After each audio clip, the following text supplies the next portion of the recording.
Akajechasa, Devane, Orebulera,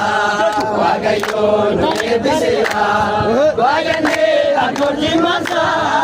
Erasa, Adunya Dura, Jalgava, Mozinumura, Mamawe, Gusevora, Ganaka, Sadira, Ugamke, Meva Kesa, Avagasa, Tokicha, Magale Baki, Sagade, Ulvima Sabi,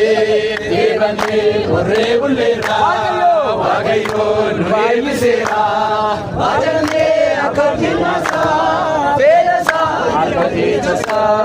Devane, Orebulera, Wagane, Akojimasa,